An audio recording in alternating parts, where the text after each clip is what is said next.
How's it going, everybody? Welcome back to 2A News Now, and I really do appreciate you taking your time tuning into my video. Real quick before we get on with today's video, I just want to thank everybody who supports the channel each and every day by liking, sharing, and subscribing and hitting those post notifications. The channel is about 1,000 subscribers away from 60,000 subscribers for the channel. And the YouTube analytics shows that about 75% of the people that watch my videos are not subscribed to the channel. If you like to get your Second Amendment news straightforward and to the point with no BS added in, please subscribe to the channel. There's been a big win when it comes to Second Amendment rights in Maryland. The Fourth Circuit Court of Appeals has ruled that Maryland's handgun qualification license is unconstitutional. A decade ago, Maryland lawmakers imposed a new burden on residents hoping to exercise their Second Amendment right to keep and bear a handgun by creating a handgun qualification license. And listen to all the hoops you have to jump through to get this license. Before any gun owner can take possession of a pistol,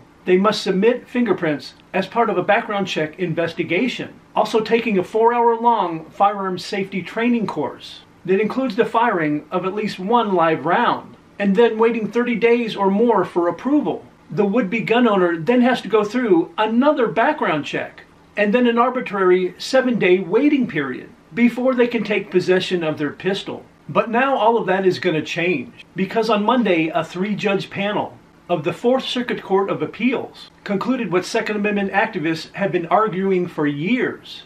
The handgun qualification license is an unconstitutional barrier to exercise a fundamental right. In a 2-to-1 decision, the majority declared that the plaintiff's challenge must succeed, reversing a district court opinion and delivering an important victory to the Firearms Policy Coalition. Maryland shall issue the Independence Institute, Atlantic Guns, and several individual residents who sued over the permit requirement. The court stated the challenge law restricts the ability of law-abiding adult citizens to possess handguns, and the state has not presented a historical analog that justifies its restriction. Indeed, it has seemingly admitted that it couldn't find one under the Supreme Court's new burden-shifting test. For these claims, Maryland's law thus fails, and we must enjoin its enforcement. So we reverse the district court's contrary decision. Applying the Supreme Court's history, text, and tradition test to the Maryland statute, the Fourth Circuit panel determined that there are no historical analogs to the modern-day gun control law.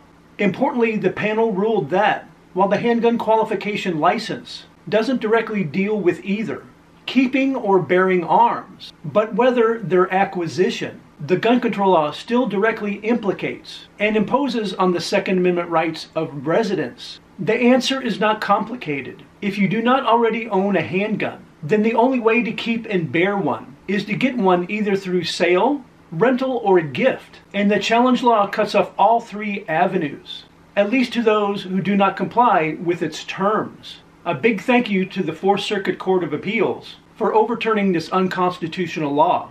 And now hopefully more law-abiding citizens in Maryland will now be able to protect themselves, their family, and their property.